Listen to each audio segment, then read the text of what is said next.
This is a 2014 Honda CR-V. I live in Florida. The headlight assemblies look atrocious. I am replacing them today. Going to want to remove the grille, then the bumper, then the headlight assembly. I'll include all the links in the description below. Make sure you have extra parts. I broke a lot of clips, but I replaced all of them. A lot of them are worn from summer heat. And once again, this is a 2014. It's relatively old. You're going to first take your clip tool and remove the 4 clips as shown here. Then it's time to remove the grille.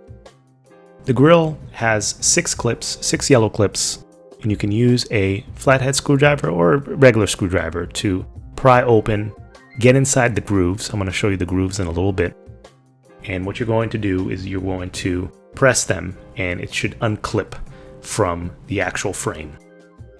If you are a little too aggressive and you break some of them, you'll have some extra. I'll put the link in the description for the yellow clips. And you may just want to replace them anyway. It's been a long time. If you don't want to scratch your paint, you can use a piece of cardboard in order to use your tool to pry open those clips. Once again, I'm not really concerned about scratching the paint here because I'm going to get this repainted anyway. So this is just the assembly for the actual lights. I'm going to try my best to show you where those grooves are. And as you can see, you may need a flashlight. So you go to the bottom part of the grille and you should be able to see that groove. And you'll see the groove, 4 of them on the bottom. So I'm going to try to move alongside, but get your tool inside there. You want to make sure it's a longer tool. There's another one. Just have to kind of find them and pry around. Once again, if you break some of the yellow clips, having some extra on speed dial is the way to go. Have excess parts for this job. This took about 3 to 4 hours. I would say closer to 4 because I was losing things as I was doing it. But I feel if I was completely efficient, it probably would have taken me maybe 2.5 to 3 hours. Once you remove the grille, you'll see the plastics. I broke one of the yellows. So you'll see the 6 yellow tabs and you remove the grille. Now we're going to move on to the bumper. So to start the bumper, we need to remove that wheel cap over the wheels. Not the wheel cap, but there's linings over the wheel bay. And there are going to be 2 clips in there and a screw. So you want to take a Phillips screwdriver in order to remove the screw, and then take your clip tool to remove the 2 clips. You'll find one directly above the wheel, and then one's hidden right there, and then one a little bit further down. So you're going to want to use your clip tool and pry it open. It's best to have excess clips because things do break. I would recommend turning on your car and turning the wheels inside the wheel bay for each time so you can actually get your screwdriver in there. So just turn the wheel and then turn the wheel the other side for the other way. And this way it makes it easy to take your Phillips screwdriver or whatever screwdriver you have and remove that actual screw.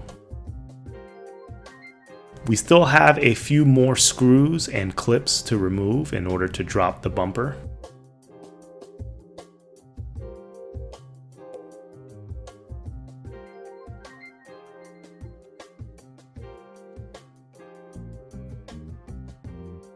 On each side, once you remove that wheel cap, you just can kind of pull it off. There's a screw on each side, so you want to remove that screw that's holding the bumper to the actual car. Once you remove that, you can take your plastic tool and you can jam it inside that gap in order to pry it open. You're going to hear a lot of clicks and clacks. Your car is okay as long as you're pulling it forward towards you, away from the car. Not away from the car, but to the front of the car. So you don't want to be warping it, but you want to be kind of gentle, but at the same time, you can use a little bit of force to free that actual clips, all those clips from the bumper to the actual car. Plastic tool works great. Now on the bottom, you're going to have 6 clips. So you're going to take your clip tool, and then you're going to have also a 10mm socket. So take your 10mm socket to remove one screw on each side. So there's one clip, one screw, and then you're going to see 4 clips in the middle. It looks the same on both sides. So 4 in the middle, 1 on the side, 1 on the side. Okay, before you drop the bumper, there are 2 yellow clips, so 1 on each side. You want to take your screwdriver and release those clips, and those are the last 2 clips that are holding your bumper to the actual frame of the car. So once again, if you crack those, you can just replace them. They're on each side of the actual bumper.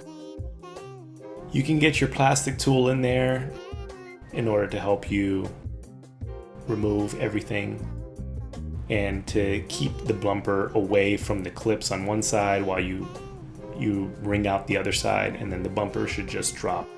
It's connected on the bottom to the fog lights. I did not replace the fog lights, so I just left the bumper as is, and it was relatively easy to reassemble the actual bumper part of the car. The headlights were a little bit more challenging. Alright, so now we're removing the headlight assembly. There's a plastic piece on each side of the headlight. You want to remove the plastic, or just lift up the plastic piece. And underneath that plastic piece, there is going to be a clip. And then once you have to pop that clip open with your clip tool, and then there are a series of screws holding the actual headlight assembly to the frame of your car. You want to make sure that you have everything that you need. I lost a couple screws in the engine bay compartment. I didn't have a tool to pick them up, so I'm ordering new pieces, so don't make the same mistake I do. I get one of those long magnetic tools just in case your screw falls in. So once again, this is the clip right there, so you're going to remove that clip.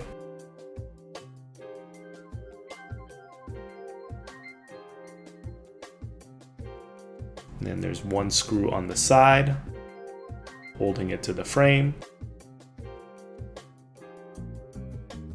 There's another screw on top holding it to the center part of the frame. Oh, and there are 2 more screws. One underneath holding it to the frame.